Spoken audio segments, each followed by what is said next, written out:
Well, I'm Chris, and this is my critiquing my own RC car build. So we're not running it in this video, but we're getting it ready to run. I've been at Nitro RC for about a year. This was my first restoration ever. I wanted to go back in time because 20 years ago, I was not messing with this stuff. I'm messing with it now. You can't buy these brand new. I had to buy it used, and I restored it. I paid around, I don't know, $150, something like that. So this is actually what made me go crazy in Nitro RC. After running this thing, my mind was blown that a 0.15 cubic inch early Traxxas model was that much freaking fun, and I had missed out on this as a kid. Done a video, I got 34, 35 miles an hour, and then I freaking wrecked it. I was running Rich's Brew 20%. The car was running pretty good, but honestly, I didn't have it tuned. So the factory settings, that is a rich setting for breaking your engine in. That is not where you run your car at. When I first got into Nitro, I met a guy, he said, don't touch any of the settings on the carburetor, just run 33%. So it turned out I have bought fuel before. I'm just stupid and forgot. So we're gonna test that theory on a Revo I bought from him. So another thing I didn't know about was glow plugs, and I kind of still do it. Just put a random glow plug in there, and if it works, it works. Let's just prime it up. This one primed up really good. No! Oh, my, okay, it's primed up. A freaking damn one-way bearing. We got it primed up. Let's see how easy this thing is to start up. For the first time since I made that video, I don't know, months. Oh! Oh my God! What the heck?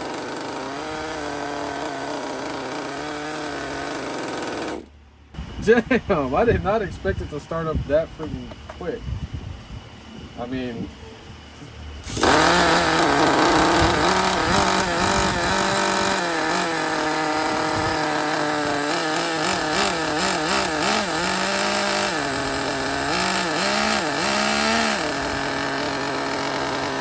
So I am very, very impressed at how this car started up, and it's been months. I did not even do an after run on this thing. I just drained the tank. This has 12% oil in it, so they said you don't have to do an after run with it. What's so funny is that this is the best used RC car I have put my hands on it, and I'm the one that built this thing about a year ago, not knowing shit. And now I know why people hate on me, because they're the ones that don't know shit. And they're getting triggered because they're seeing me do something that they can't do. And I say one thing wrong, oh my God, this guy's a fucking idiot. So let's check my gear mesh. Oh, it's a little loose. Okay, it is a little loose, but sometimes when you run them, that happens. I did top them off. The shocks feel fine. We wrecked this one, so we're gonna fix that in this video. So I'm not gonna lie, my throttle game was weak at that time because I don't have enough tension to close it all the way, because I was trying to play with the idle speed right now. And it's funny because I remember when I was running this thing, I was having issues with the idle, and I had to idle it up because when I was trying to lower the idle, it wouldn't do anything. It was floating around. It was just doing what it wanted to do. So let's put some tension on that spring. So they still sell that piece as $4, so I just rigged it up for now. So from Traxxas, I'm ordering that front piece that's broke. Anaconda tires for the back, they're $18.95. A new piston and sleeve is $35. I was gonna order a new glow plug for this, but they don't sell it. I think it's $32.30. So let's talk about glow plugs, because this is what caught me off the worst ever in Nitro RC. I did not know about, what is it, platinum coating that deteriorates. So I reused it because it came on that engine, and it's an N4. So like I said, we were getting 35 miles an hour. Go ahead and put the burnout plug back in there. We're just gonna leave it in there until we do the repairs.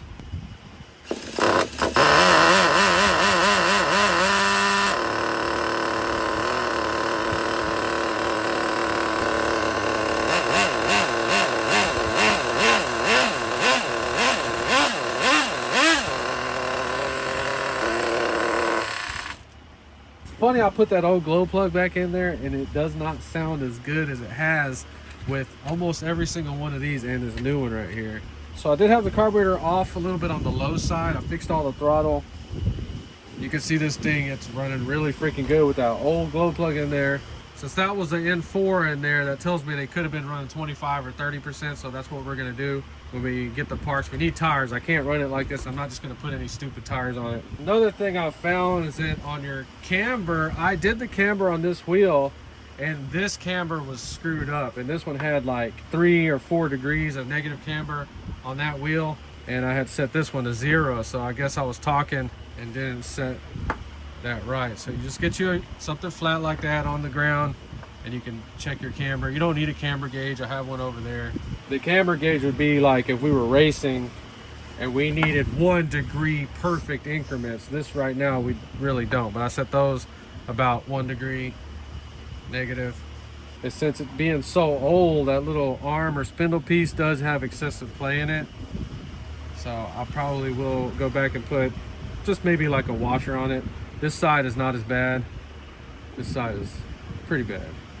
Get a little washer in there, stick it in there, and it'll kind of minimize that play a little bit, stuff like that. I talk a lot of crap, but you can clearly see I went over everything on this car. I'm not holding anything back. I don't care about stuff like that. Okay, and I did go back and put that little carburetor boot on there, and it does seem like it's freaking running a little bit better. And what I'm trying to learn right now is when I go to run this, I don't want to have to take the body off to get it started. I want to be able to just put the easy start on it and go with it. We're going to be rerunning this one on 20% real quick, 25% and 30%. And then we're eventually going to put a new piston and sleeve in there and see if that was the problem the whole time. But 35 miles an hour, this thing is plenty fun. Let's just start it up one more time. Oh, another thing I did that's kind of stupid was I put a 2018 servo on the steering. I'm not sure if they ever came like that or not, but I have the servo switch. So I have the 2055, I think, and then 2018. But it's working, and it was working fine. I'm leaving it on there. Shut up.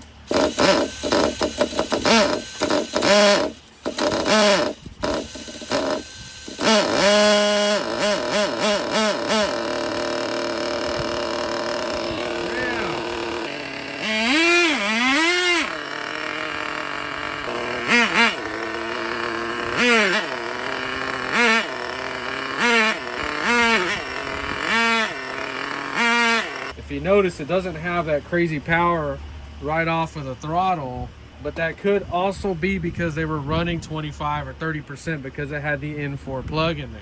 So that's the kind of stuff I'm trying to figure out now. So since we're messing with Pro 15s, let's go ahead and go through the rest of my collection.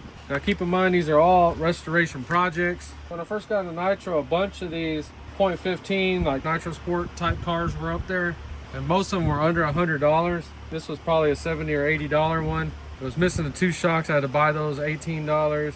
I quit working on this one because it had a freaking bad one-way bearing, so I just changed it out right now.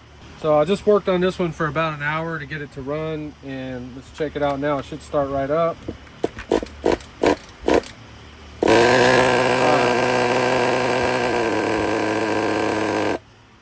For some reason, this one likes its air, so I like to play around with the idle gap and the low-speed needle until we get them to crank right up on the first try.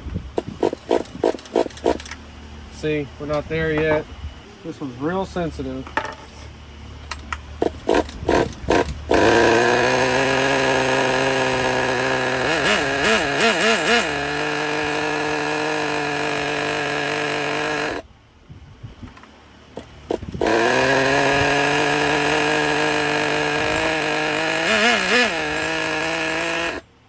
We're getting closer, but I let it cool down a little bit, then try to start it and figure out how to get it to start real good.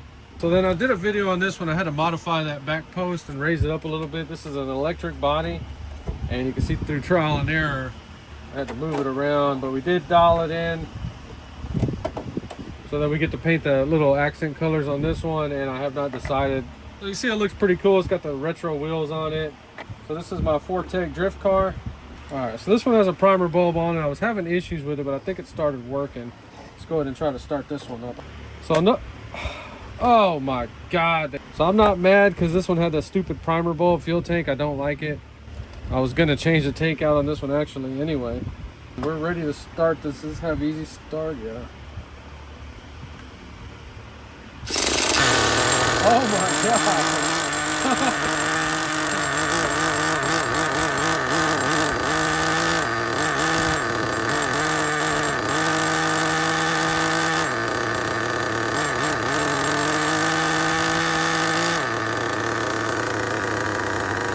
See if I can work my magic on this thing. So what have I learned in a year?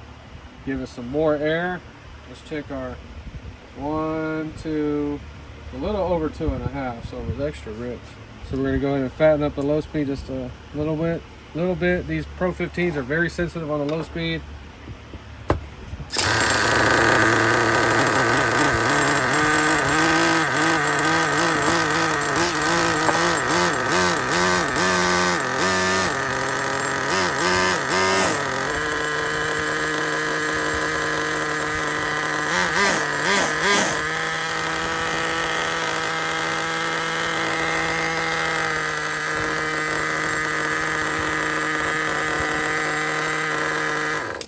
I also have a 240Z body that we were gonna do, but I was supposed to sell this to somebody and they backed out. I paid like $120 for this. And after restoration, I mean, you see this thing is in really, really freaking good shape. So once again, this one, I just put some 20% in it. It's been sitting on a shelf for about a year. And then another T-Max that I bought had this body on it that looked like absolute trash. He had never peeled a film off of it. He had the window stickers over it. So this T-Max body should use the regular stickers. In other words, I have all the stickers for it. So I got super freaking lucky finding one of these original bodies like this in nearly perfect condition. And this one should start right up, like really freaking good. So let's prime it. See, everything already bumping, man. Ooh, one-way bearing. Look at that.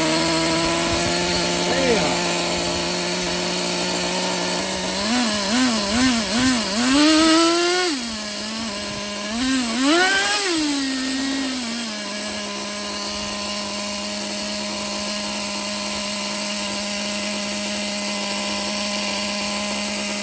Stupid to be doing speed runs on an old one because you don't know the age of the piston and sleeve or the tightness of it. So I'm going to buy some pistons and sleeves. I'm going to buy one set and see if it makes a big difference or not, because this engine right here is the second best running Pro 15 that I have. Oh yeah, I almost forgot about my Stampede. Let's check that one out real quick. So the best Pro 15 that I got came on the worst one. It was a Stampede that I bought that was all in pieces. I did a video on it. It was the Stampede or Nitro Project from Hell. So the Stampede I made the video on, that one was a turd. That was one I got from some guy that has screwed it all up. And we ended up putting the 2.5 on it. I have a video on it. And then that junk one that had the .15, I put it on here and I was just gonna test it out. And it ended up being the strongest or best running .15. And that's what made me start thinking about, like, damn, okay, I should just buy the piston and sleeve. It's only $30, $35. Damn.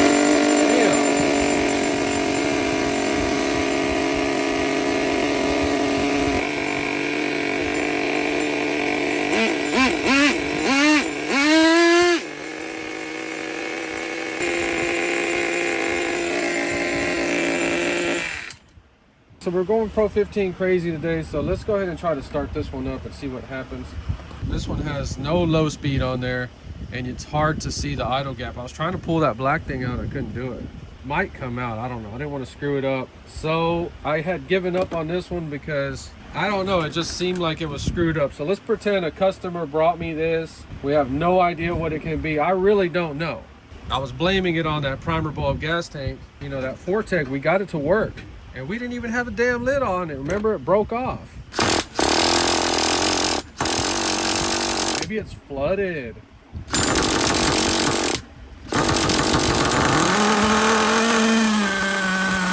the hell? Oh my gosh, hold on. Look at that.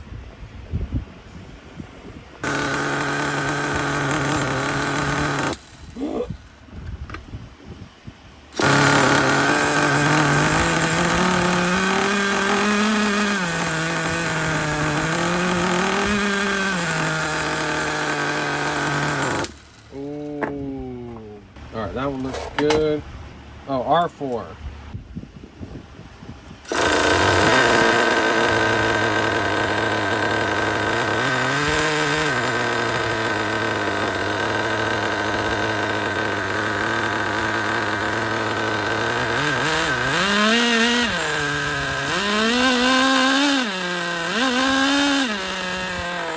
I got a feeling that it's that damn carburetor is restricting it. So let me go ahead and change that out real quick.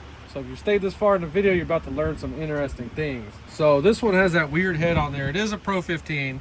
It has a brown bottom. And it had this carburetor on it. Now, it did not have that piece on there. I'll put it on there. Don't know if it came with it or it was missing. But this carburetor, the reason it was running so weak is because, look at it. The hole through it is about 50% smaller than what's on that carburetor. So then that's why it has this piece to get the air to flow through it so it doesn't bounce around in there and cause problems. I mean, it was running really good with this carburetor, it just didn't seem to have any power. And now you see why, because it's only like running 50% throttle. So it does not have a low speed needle on it. So it was working perfectly fine. I'm sure somebody out there in the world needs this, so I'm gonna put it on eBay.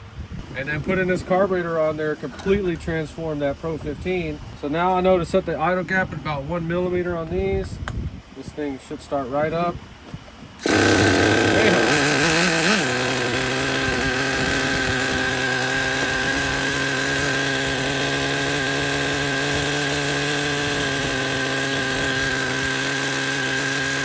So I've had 2 or 3 cars I bought where the servos were just fried. And it made no sense to me that all the servos would just be dead.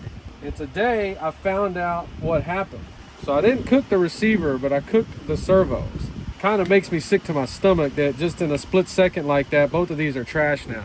So you see how this little plug had cut one side off to use it in a battery box or something. So this one right here doesn't say the grounds, but they're on the right side.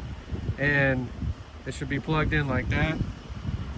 And what I did with the servos all hooked up is I plugged it in one over and it went pop. And within that one pop, I pulled it off. It cooked both servos. I'm sure people know that.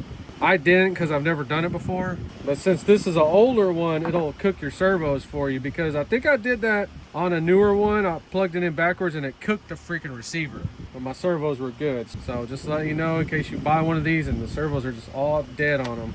So another cool thing that happened is this battery came in a Slayer Pro that I bought, and I had left it behind because it only had 3 volts. So I just kept leaving it on the charger, putting it on the charger, would charge up 3 volts, and just keep doing it. And all of a sudden it started holding the charge. So today's been a real fun day because these were the ones I had on the back burners. I'm so glad that I brought all my Pro 15s out and went through them. So I make these videos to encourage people to go out there, work on your cars if they're messed up. You've seen, I just went through like 5 of these things and we kind of fixed up 2 of them. We worked on them.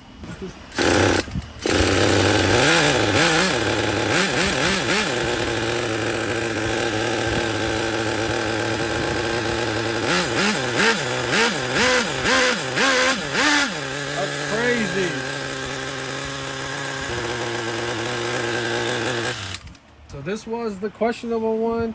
You see, we've spent a little bit of time on it, figured out that the carburetor was extra small on it, and look at this thing run. It's freaking awesome.